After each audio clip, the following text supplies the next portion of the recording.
हस्तिनापुर की प्राचीन भूमि में, जहां भरत वंश का वंश फला फूला, धृतराष्ट्र नामक एक राजा रहता था। वह जन्म से अंधे थे। एक ऐसी परिस्थिति जो उनके जीवन और राज्य के भाग्य को गहरे तरीकों से आकार देगी। फिर भी उनके साथ उनकी समर्पित पत्नी रानी गांधारी थी, जिनके प्यार और निष्ठा की कोई सीमा नहीं थी। गांधारी की कहानी धृतराष्ट्र से उसकी शादी से बहुत पहले शुरू होती है। गांधार के शाही परिवार में जन्मी वह अपनी अद्वितीय सुंदरता और ज्ञान के लिए जानी जाती थी। जैसा कि भाग्य में होगा, उसका विवाह हस्तिनापुर के राजकुमार धृतराष्ट्र से हुआ था। यह जानने के बावजूद कि उसका होने वाला पति अंधा था, गांधारी ने उसकी नियति को गरिमा के साथ स्वीकार किया। धृतराष्ट्र और गांधारी के बीच विवाह पूरे राज्य में मनाया जाता था। अपने पति के अंधेपन के बारे में उसकी आशंकाओं के बावजूद गांधारी ने अपने साथी और विश्वासपात्र के रूप में उसकी भूमिका को स्वीकार करते हुए उसकी खुशियों और दुखों में भाग लेने का संकल्प लिया। जैसे जैसे साल बीतते गए, हस्तिनापुर का राज्य धृतराष्ट्र के शासन में समृद्ध होता गया, जिसमें गांधारी उनके साथ थे और उन्होंने उन्हें अटूट समर्थन और सलाह दी। हालांकि एक उत्तराधिकारी की अनुपस्थिति ने शाही जोड़े पर भारी बोझ डाला, जिससे उनकी खुशी पर छाया पड़ गई। एक बच्चे की खोज में धृतराष्ट्र और गांधारी ने विभिन्न ऋषियों और पवित्र पुरुषों की ओर रुख किया, उनका आशीर्वाद और मार्गदर्शन लिया। अपने ज्ञान और दूरदर्शिता के लिए प्रसिद्ध ऐसे ही एक आर्षि व्यास ने हस्तिनापुर के महल का दौरा किया। दंपति की दुर्दशा से प्रेरित होकर व्यास ने एक ऐसा समाधान प्रस्तुत किया जो उनके जीवन की दिशा को हमेशा के लिए बदल देगा। व्यास ने गांधारी को 100 पुत्रों के लिए उत्साहपूर्वक प्रार्थना करते हुए कठोर तपस्या करने का निर्देश दिया। उसकी भक्ति से प्रभावित होकर उसने उसे एक वरदान दिया, जिससे उसे 100 पुत्रों को गर्भ धारण करने की शक्ति मिली। कृतज्ञता और आशा से भरी गांधारी महल में लौट आई, जहां वह व्यास की भविष्यवाणी की पूर्ति का इंतजार कर रही थी। महीने बीतते गए और गांधारी की गर्भावस्था सामान्य अवधि से कहीं अधिक बढ़ गई। उसकी भलाई के लिए चिंतित महल के चिकित्सक और दाइयां उसकी देखभाल करती थीं, जिससे उसे आराम और सुरक्षा सुनिश्चित होती थी। अंत में गणना का दिन आ गया और गांधारी को प्रसव पीड़ा होने लगी। हर गुजरते पल के साथ महल प्रत्याशा और चिंता से भर गया था, क्योंकि 100 बेटों का जन्म इतिहास के इतिहास में अभूतपूर्व था। प्रार्थनाओं और मंत्रों के बीच गांधारी ने अंधेरे में लिपटे मांस की एक गांठ को जन्म दिया। घटनाओं के इस अप्रत्याशित मोड़ से निराश शाही दंपति निराशा में डूब गए। हालांकि व्यास, जिन्होंने इस परिणाम की भविष्यवाणी की थी, ने एक समाधान के साथ हस्तक्षेप किया जो उनके दुहक को कम करेगा। उन्होंने गांधारी को मांस की गांठ को 100 बराबर भागों में विभाजित करने और उन्हें घी से भरे 100 पात्रों में रखने का निर्देश दिया। 1 वर्ष के दौरान जहाजों की देखभाल सावधानी से की गई, क्योंकि गांधारी मांस के जीवित प्राणियों में परिवर्तन का इंतजार कर रहे थे। वर्ष के अंत में जहाजों को खोला गया, जिससे एक चमत्कारी दृश्य प्रकट हुआ। प्रत्येक पात्र में एक उज्जवल बच्चा था जो जीवन शक्ति और शक्ति से चमक रहा था। गांधारी का दिल खुशी से भर गया जब उसने अपने बेटों को पहली बार देखा। उनकी उपस्थिति ने महल में रोशनी और गर्मजोशी ला दी। इस प्रकार कौरवों का जन्म हुआ, जो गांधारी के अटूट विश्वास और दृढ़ता का प्रमाण है। जैसे जैसे वे बड़े होते गए, उनकी मां के प्यार और शिक्षाओं ने उनके चरित्र को आकार दिया, जिससे उनमें उनके शाही वंश के अनुरूप कर्तव्य और सम्मान की भावना पैदा हुई।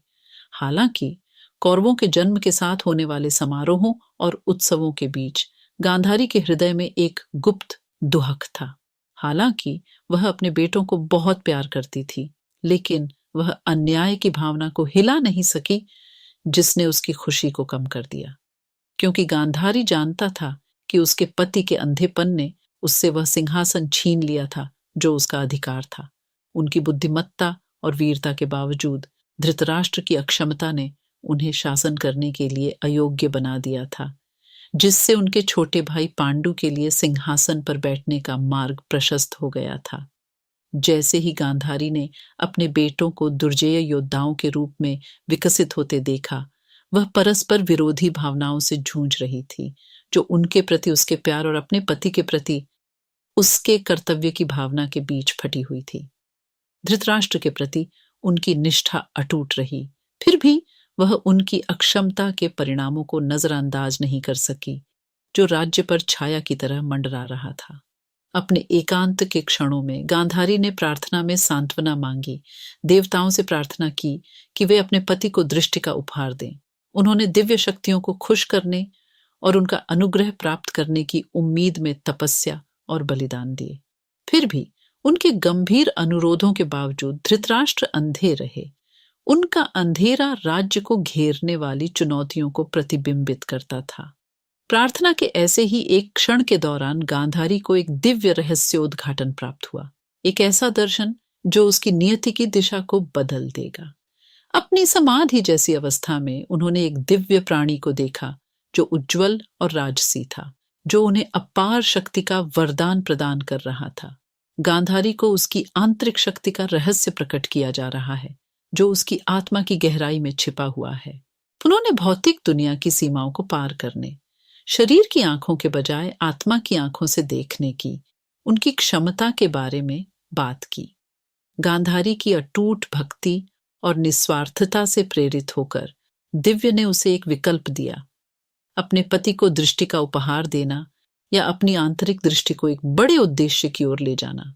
गांधारी ने उस दिव्य प्राणी के शब्दों पर विचार किया जो एक पत्नी के रूप में उसके कर्तव्य और एक रानी के रूप में उसके आह्वान के बीच फटे हुए थे। स्पष्टता के उस क्षण में उन्होंने एक ऐसा निर्णय लिया जो समय के गलियारों में गूंजेगा, राजाओं और राज्यों के भाग्य को आकार देगा। प्यार और दृढ़ संकल्प से भरे दिल के साथ गांधारी ने अपने पति के लिए दृष्टि के उपहार को त्यागना चुना, इसके बजाय अपनी आंतरिक दृष्टि को गले लगाने का विकल्प चुना। उसने महसूस किया कि सच्ची दृष्टि आंखों में नहीं बल्कि किसी की आत्मा की गहराई में रहती है, जहां ज्ञान और करुणा का प्रकाश अस्तित्व के सबसे काले कोनों को रोशन करता है। इस प्रकार गांधारी ने भौतिक दुनिया के प्रति अपना लगाव छोड़ दिया, अपने पति के अंधेपन की सीमाओं को पार करते हुए एक ऐसी दृष्टि को मूर्त रूप दिया जो समय और स्थान की सीमाओं को पार कर गई। ऐसा करके वह आने वाली पीढ़ियों के लिए आशा और प्रेरणा की एक किरण बन गई, प्रतिकूलता का सामना करने में लचीलापन और धैर्य का प्रतीक बन गई।